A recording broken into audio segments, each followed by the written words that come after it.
Gálatas 5, versículos 22 e 23.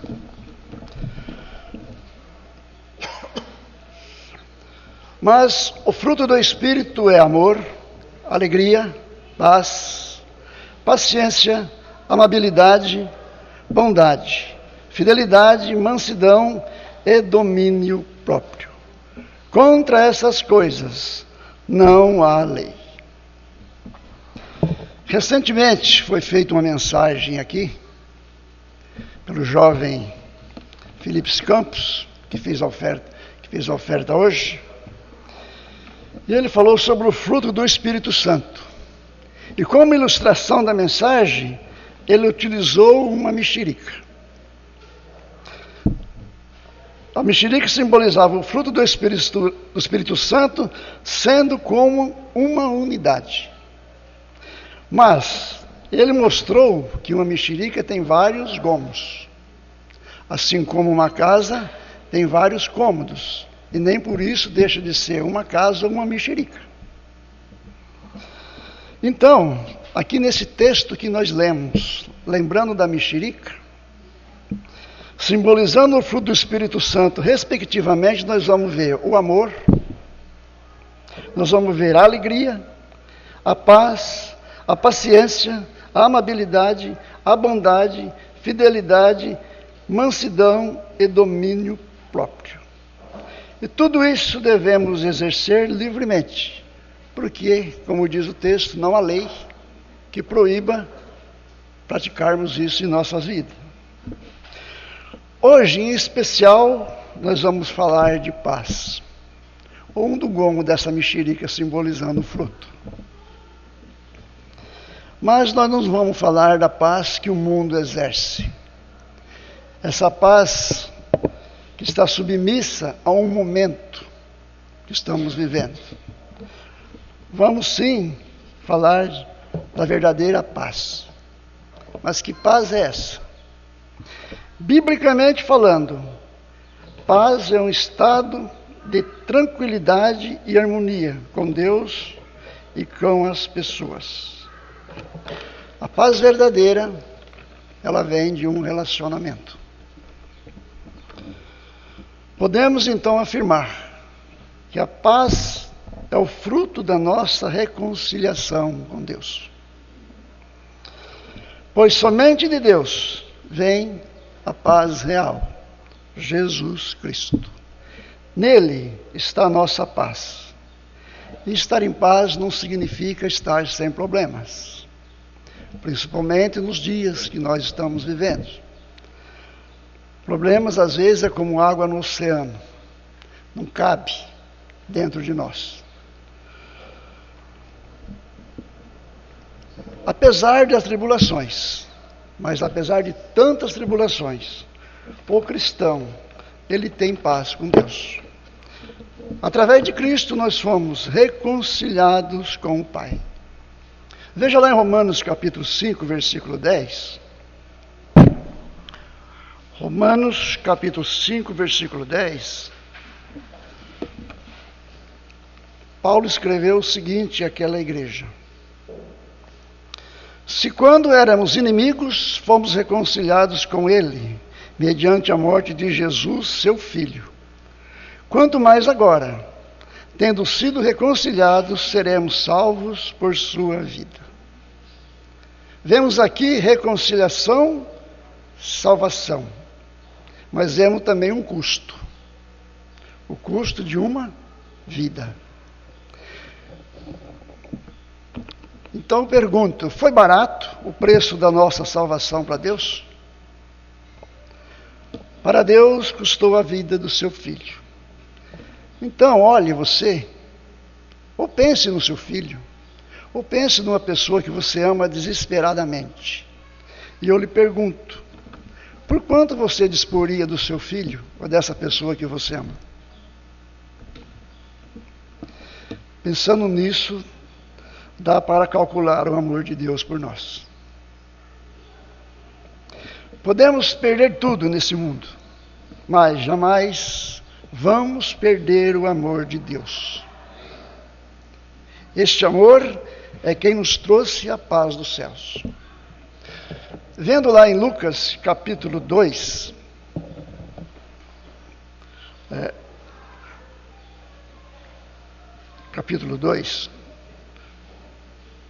no versículo 14, mas eu vou falar antes do 14 também. Lá em Lucas, nesse capítulo, no capítulo 2, quando um anjo do Senhor anunciava aos pastores o nascimento do Messias, uma grande multidão do exército celestial apareceu com o anjo, louvando a Deus, dizendo: glória a Deus nas alturas e paz na terra aos homens aos quais Ele, Deus, concedeu o seu favor. Quem tem o favor de Deus, tem a paz. Quem tem Jesus Cristo, que é o favor de Deus, goza da verdadeira paz. Mas, obrigado, menino. Paz é viver em fidelidade ao que Deus nos propõe. Pois está escrito que o reino de Deus não é comida, não é bebida, mas justiça, paz e alegria no Espírito Santo. Aquele que não tem o Espírito Santo não usufrui desta paz. O apóstolo Paulo, ele é para nós um grande exemplo de quem tem o Espírito Santo. Num navio que estava afundando, ele acalmava os tripulantes. Quando preso, ele cantava louvores. Comportamento assim, somente para aquele que vive a alegria gerada pela paz que vem de Deus. Quem gosta dessa paz, não há empecilho que impeça ele caminhar firme e retamente em direção ao Senhor. Mal nenhum foi empecilho para desviar Paulo do seu alvo. Paulo cita isso lá aos Filipenses, ele diz lá: tudo posso naquele que me fortalece. Em Deus alcançamos amor, alegria, paz, paciência, amabilidade, bondade, fidelidade, mansidão e domínio próprio.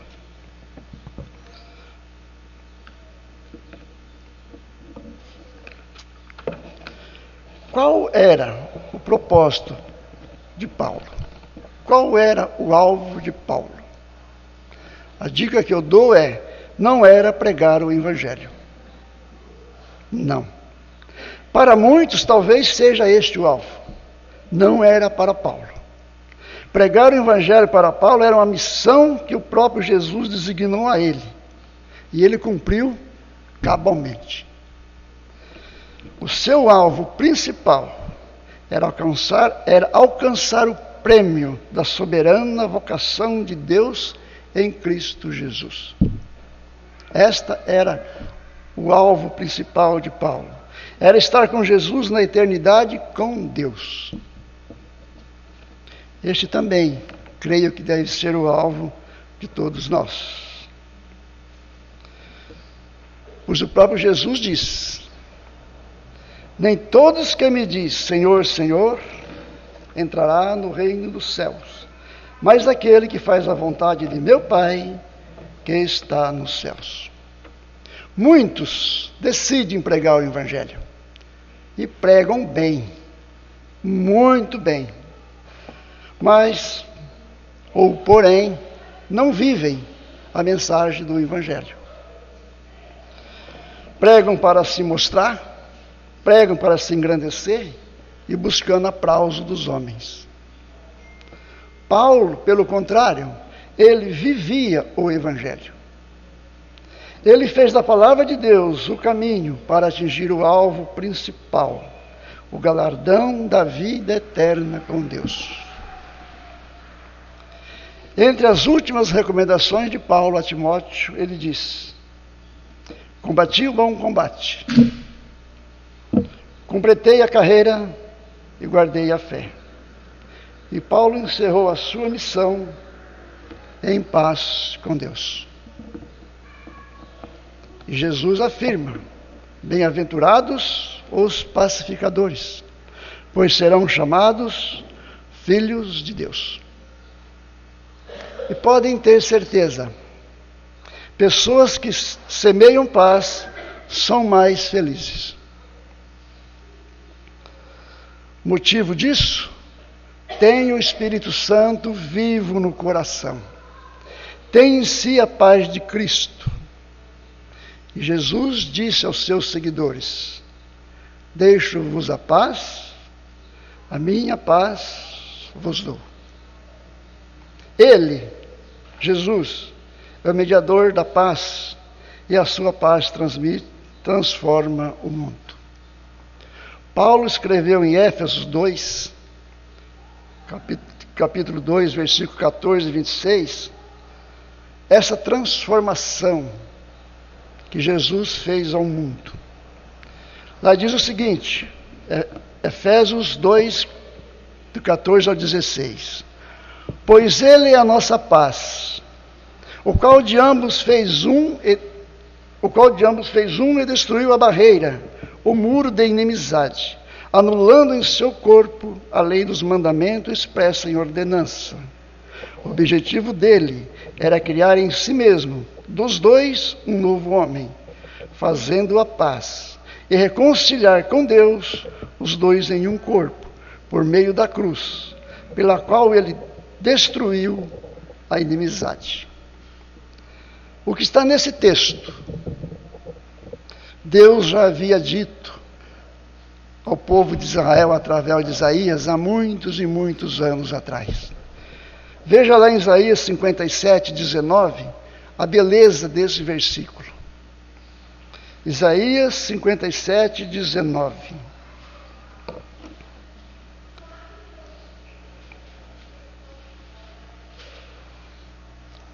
Diz assim: como fruto dos seus lábios criei a paz, para os que estão longe e para os que estão perto, diz o Senhor, e eu os sararei. Jesus é o Senhor da reconciliação. Ele reconciliou todos os homens que a lei separava.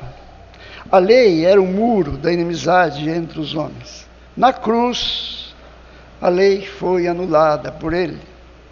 Judeus e não judeus, os que estavam longe e os que estavam perto, passaram a ser iguais.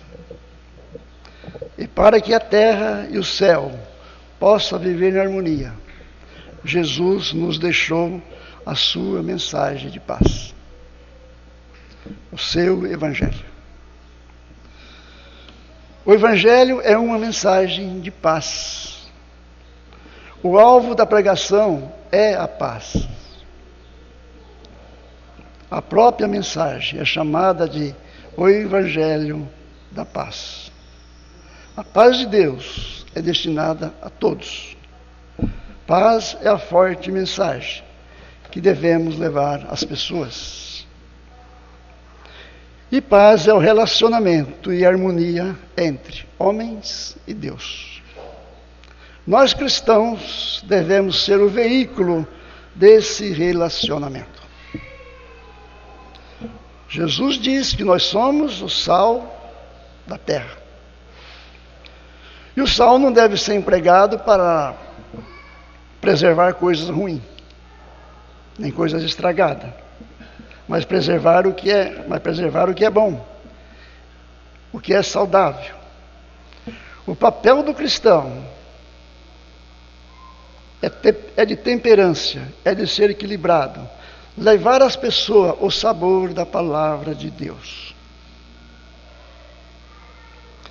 Você imagine você com fome e alguém chega e lhe dá um lanche, e quando você vai experimentar esse lanche, está puro sal, está mofo, está azedo.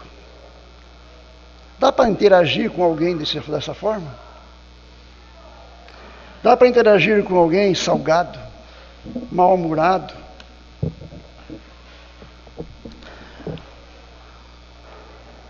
Nós temos que interagir com as pessoas levando paz, levando a elas a palavra de Deus em paz, sem importar o seu estado cultural, a sua raça, a sua cor, se é pobre, se é rico, não fazendo menção nenhuma, se é PT, se é PSDB, ou quantos que sejam os P's. Temos que ser mensageiro da paz de Cristo. Foi assim que Paulo disse aos romanos: façam tudo o possível para viver em paz com todos. Por quê? Porque paz tem consequências. Vamos ver as consequências da paz então.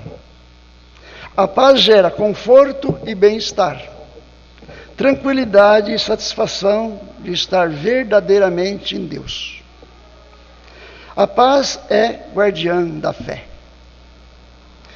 Em Filipenses 4:7 está escrito o seguinte: e a paz de Deus, que excede todo entendimento, guardará o coração de vocês em Cristo Jesus. A paz gera bons frutos, como Tiago também escreveu em sua carta. Ora, é em paz que se semeia o fruto da justiça para os que promovem a paz. Em paz faz-se tudo corretamente, sem briga, sem desavença, e tudo funciona normalmente. Paz é fruto do Espírito Santo. Paz é fruto gerador da fé. Paulo escreveu aos Romanos, lá no capítulo 15, versículo 13, o seguinte: ora, o Deus de esperança vos encha de toda alegria e paz por sua confiança nele, para que vocês transbordem de esperança pelo poder do Espírito Santo. Aquele que tem, então, em si o poder do Espírito Santo, ele usufrui das qualidades da paz. Que qualidades são essas? Ele é tranquilo, na presença de Deus ele se sente seguro, ele se sente confiante, e ele é um promovedor de paz com os quais mantém relacionamento.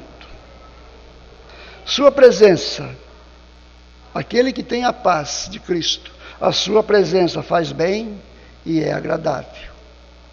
Agora tenho a pergunta: será que eu sou assim? Aonde que eu estou, eu faço bem às pessoas? Sou agradável às pessoas? Ela se sente bem perto de mim? Mas voltando lá em João capítulo 14, 27, Jesus diz lá: deixo-vos a paz, a minha paz vos dou. Não vou lá dou como o mundo dá. Não se turbe o vosso coração, nem se atemorizes. Igreja, a paz de Cristo nós temos sempre. A paz do mundo só temos quando tudo está ao nosso favor, quando estamos sem nenhum conflito. A paz de Cristo é uma segurança em qualquer circunstância, seja presente, seja futuro.